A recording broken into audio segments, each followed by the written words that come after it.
Meu nome é Jean Carlos João da Rocha. Eu estou cursando o primeiro período de Engenharia Mecânica no IFES. E hoje eu vou estar fazendo a questão 31 do capítulo 3, seção 3.6 do livro Stuart, oitava edição, volume 1.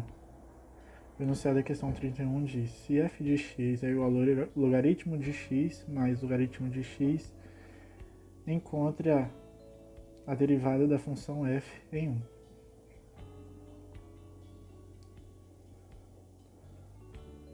Bem, para resolver essa questão, derivar essa questão, nós primeiro temos que definir um valor para x mais logaritmo de x. Nesse caso aqui definimos u. Com isso foi possível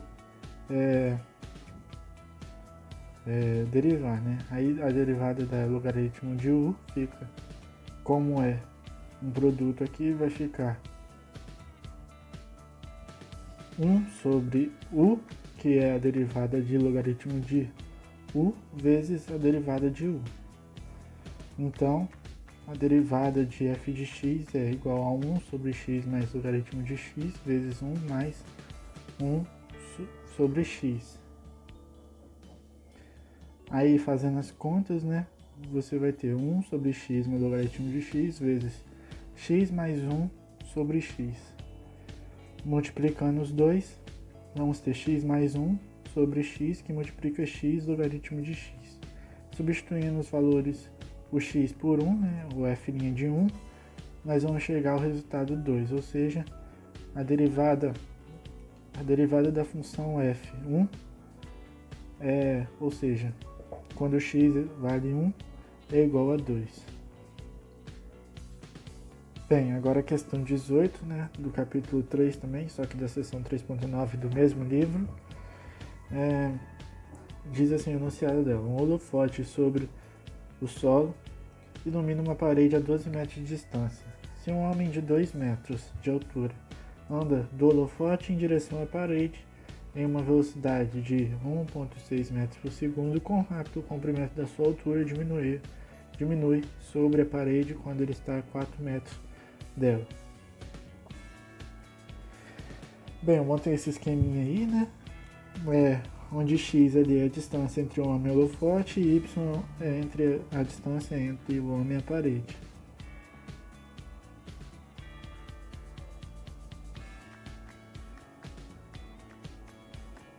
Bem, agora a questão 18, né?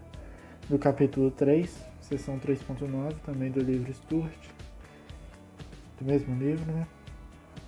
O enunciado dela diz: um holofote sobre o solo ilumina uma parede a 12 metros de distância. Se um homem de 2 metros de altura anda do holofote em direção à parede a uma velocidade de 1,6 metros por segundo, quão rápido o comprimento de sua sombra diminui sobre a parede quando ele está a 4 metros dela. Bem, eu montei esse esqueminha aí, o holofote, né? A distância entre o holofote e H e a parede, né? Que é 12 metros. Aí a distância entre o homem e o holofote eu chamei de x, a distância entre o homem e a parede eu chamei de y. Ou seja, se x mais y é igual a 12. O homem, né, que é o traço vermelho ali, tem 2 metros. Com esse esquema, nós podemos ver que dá para fazer a semelhança de triângulos.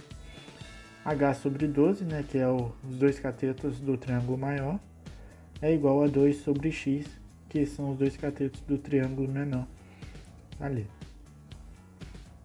Então, resolvendo essa igualdade ali, vamos ter que H é igual a 24 sobre x. Com isso, a gente deriva esse H igual a 24 sobre x, ou seja, ficando ali H é igual a 24x menos 1, que é a mesma coisa. Derivando isso, nós temos que é 24 vezes menos 1, né, porque desce, e você desconta 1 do expoente aqui, então fica 24 vezes menos 1 vezes x elevado a menos 2, vezes o x de t, que é o que a gente quer saber. Então, como a gente tem aqui, aí ajeitando a equação, né, nós vamos ter h de t, h' de t, que é a derivada, né?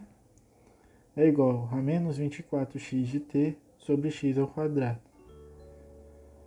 X, aí como eu falei lá em cima, x mais y é igual a 12. Y no caso vai ser igual a 8. No caso do y aqui a gente vai estar transferindo para x, porque é o que equivale a y na equação.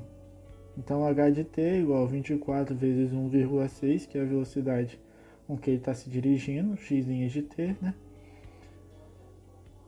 Dividido sobre 8 ao quadrado. Fazendo essa conta, nós vamos chegar aqui a derivada de h em função do tempo é igual a menos 3 quintos. Logo, a razão que a imagem diminui quando ele está a 4 metros da parede é 3 quintos. O sinal de menos quer dizer só que a imagem está diminuindo.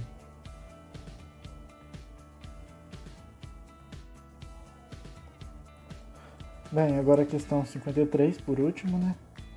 Do capítulo 4, seção 4.1 do mesmo livro. O enunciado diz: enquanto os valores máximo e mínimo absoluto de f no intervalo dado. Então ele deu essa função, f de x é igual a x mais 1 sobre x, e deu um intervalo de 0,2 a 4. Bem, primeiramente, nós vamos igualar a zero e vamos calcular. Quando a gente faz isso, a gente acha um x igual a 1.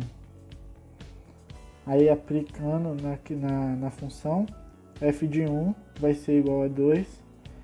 Aí você tem que calcular o f de 0.2, né, como é explicado durante o capítulo 4.1 da seção 4.1 do livro. Você tem que ir substituindo, fazendo f de 0,2, que vai dar 5,2, e o f de 4. O que a gente fez aqui? A gente achou o ponto crítico, né? E fez o f desse. Aí achou os extremos dessa função, que como ele deu é 0,2 e 4. Calculamos isso. Aí como que a gente vai saber qual que é o valor, o ponto absoluto máximo, o ponto mínimo absoluto? O que for maior dentre esses três vai ser o ponto máximo absoluto, e o que for menor vai ser o ponto mínimo. Então, como dá para observar, o ponto máximo absoluto vai ser o 0.2, 5.2, né, que é o 5.2, e o ponto mínimo vai ser o 1, 2, ou seja, o ponto 2. Essas são as questões. Espero ter ajudado. Falou!